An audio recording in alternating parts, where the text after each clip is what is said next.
Hello everyone and welcome to video 122. This is Noah, I'm Bill. Today we're going to read A Giraffe Goes to Paris by Mary Tavener, Holmes, and John Harris. There you go.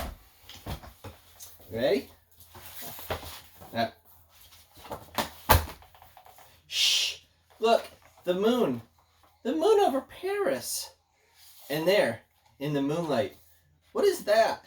A giraffe. My giraffe. Belle. Belle, born 1824.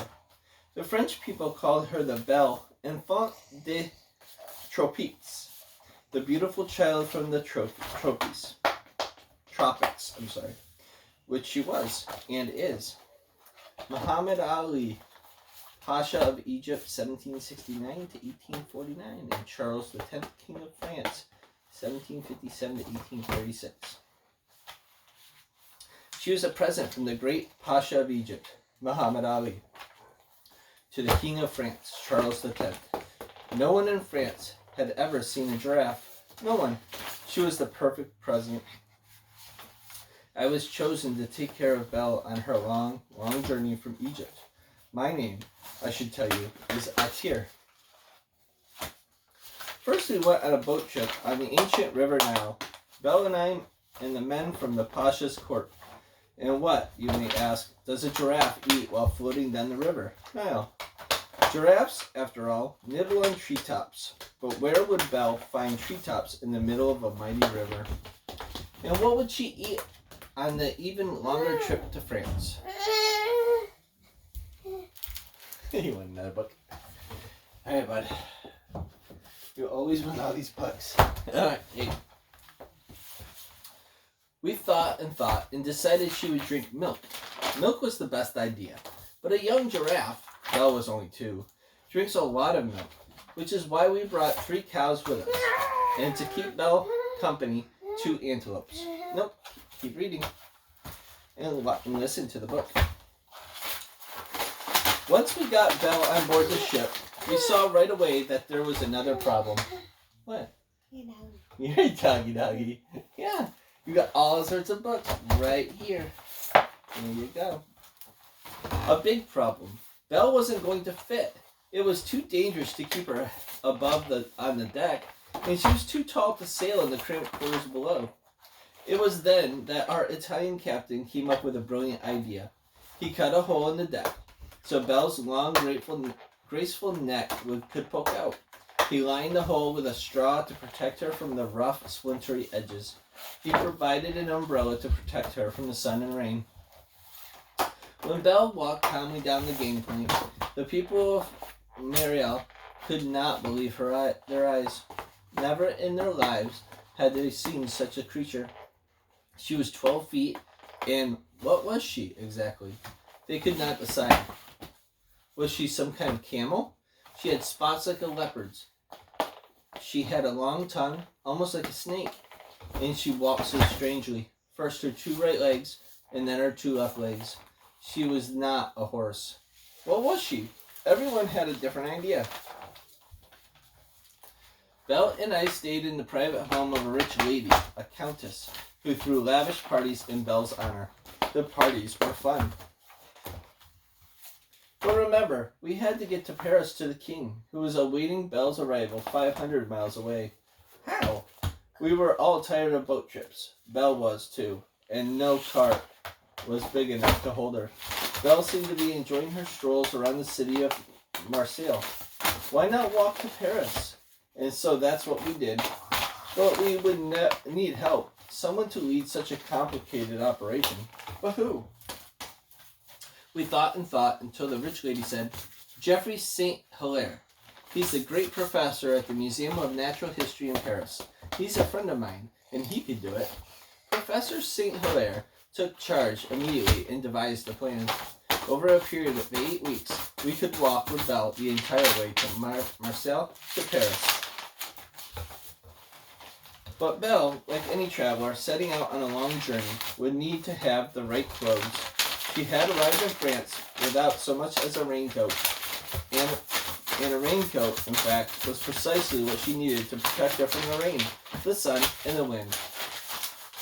France is not Egypt, and we did not want her catching a cold in her long, long throat. We came up with a waterproof outfit, a blanket that buttoned around her body, embroidered on one side with the coat of arms of France, and on the other with the coat of arms of the Pasha of Egypt. It was edged in heavy black braid. She wore it as a cape around her neck. This looked very good on her, and I am serious, boots. Yes, boots.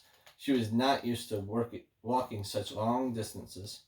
To keep Belle bare tidy, you need a belt iron.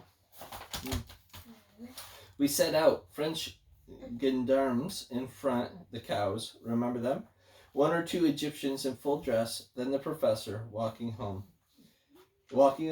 Belle in her finery, with me in front, holding an umbrella over her head. Horses drawing a wagon loaded with supplies. The antelopes, remember the antelopes? And some sheep. Crowds lined the roads. People were hanging from the trees to be closer to her when she nibbled on the leaves. I'm not sure what they were expecting. A wild beast? A ferocious creature? Instead, they saw Belle. My Belle. Gentle and elegant. The best dressed animal in the world. And she didn't make a sound.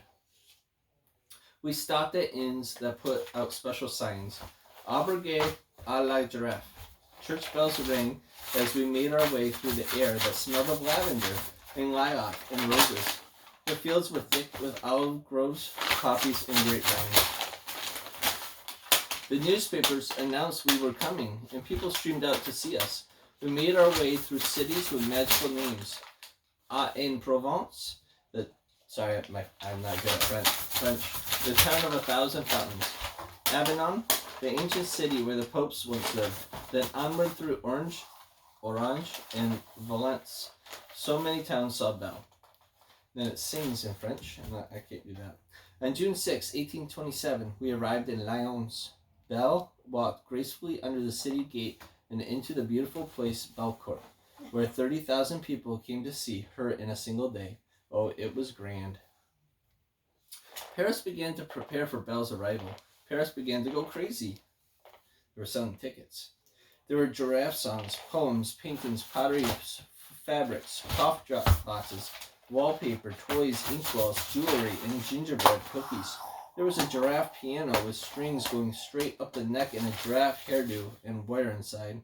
The hairdo was so tall that a wealthy lady wearing it would have to sit on the floor of her carriage to fit inside.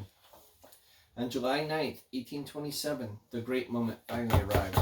Belle met the king and ate rose petals out of his hand. The king's children petted her beautiful spotted legs. The Grand Duchess de Berry hung a garland of flowers around Belle's neck. And as for me, the king gave me a tier, 1,000 francs.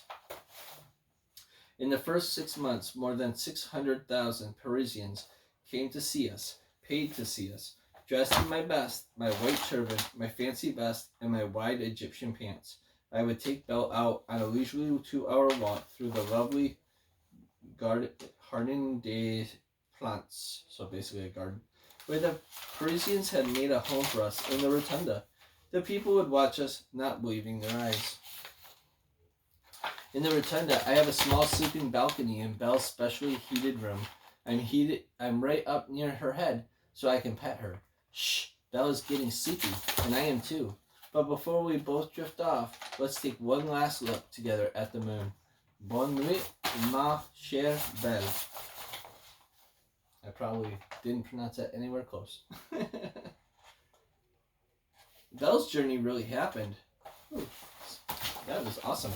This is a good book. A Giraffe Goes to Paris by Mary Tavener Holmes and John Harris. Illustrations were good in that book. The font that they use in their writing is really hard to read. So it's like a fancy cursive. So it looks good. It's just hard to read. And then all the French too, and I'm not really good with French at all. I don't speak French, so it's hard to really get into the book, right? So, and obviously, and Noah doesn't understand French either, so, right? Yeah. So, anyways, That's a good book. So I wanted to read a little bit more of Don't Clump the Bump, because that was our last book that we read, and we still have some to read in that. So I wanted to finish that up really quick. Alright. About the bloath. In the undergrowth there dwells the bloath, who feeds upon poets and tea. Luckily, I know this about him, while he knows almost nothing about me. See the muffer above. You see the muffer who? You don't? Well, anyway, you see his tracks. The muffer has gone to sup. You don't? Why, that sly old beast. I do believe he's gone and covered them up. The Galloping Chris. Have you seen anything of the Galloping Chris? Purple eyes and dripping fat. If he went that way, I'll go this. If he went this way, I'll go that. The Girsty. Does anyone here talk Girsty talk? Do you know how to say goodbye? For I'd like the Girsty to leave next Thursday. And thank you for the pat in the back. That was awesome. And all I can say is, hi. The flight of the Canada. In Manitoba, Canada, there dwells the lop-eared Panada, a native of Uganda, who sort of lost his way. The strangest beast I've ran into, he's tended by a Juanita, who comes from South Atlanta. Atlanta, GA. One-legged Zantz. Please be kind to the one-legged Zantz. Consider his feelings. Don't ask him to dance. The furless Fatcham. The most contrary beast alive is the furless Fatcham. What do you think of this clever trap that I've invented to catch him? There's a gitchin in my kitchen. There's a scabber-backed gritchin who lives in my kitchen and makes his home under the sink, and he lives upon gripes that crawl out of the pipes, and he takes only possum to drink. He is friends with the lubberd who dwells in my cupboard, and often at night after dark they will sit on the stove and converse with the stove and catch a few skinch for a lark. Then they'll call to the blue blockheads who creep up from the faucets. They'll sit on the tea kettle's brim, and the slivery scarbage crawl out of the garbage and jump into the soup for a swim. He'll sing. What? You want more? Okay, I'll give you a cup more.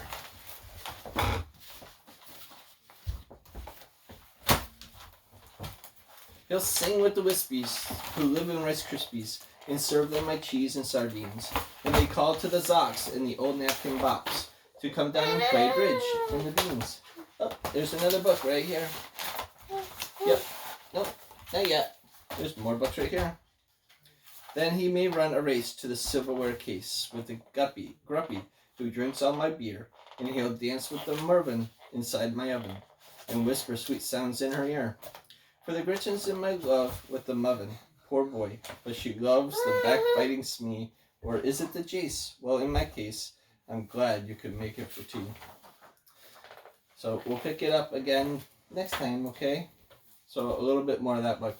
This book's long, and it's really not getting his attention. But I do want to finish it, and we'll see how it goes. There's a lot of different words that are not words. It's just fantasy. He just makes up words to make them rhyme. It's kind of like, Dr. Seuss and that sort of thing. So, I don't know. We'll see how it goes. Little bits at a time. But really wanted to do video 122, A Giraffe Goes to Paris by Mary Tavener Holmes and John Harris. That was a pretty good book. So, anyways, guys, it is a good weekend. It's a nice 3-day weekend, Labor Day weekend. So, yeah. So again, like, share our Facebook and Instagram. Subscribe to our YouTube channel. Go to noahsgear.com. Noahs, NOAHSGEAR.com. Okay, check that out. Give us your feedback. That would be awesome. Find Noah's Path, like and share, Instagram and Facebook. Subscribe to their YouTube channel as well, right? Awesome. That's a good smile. All right, guys. Take care. You say bye. No. You need to say goodbye.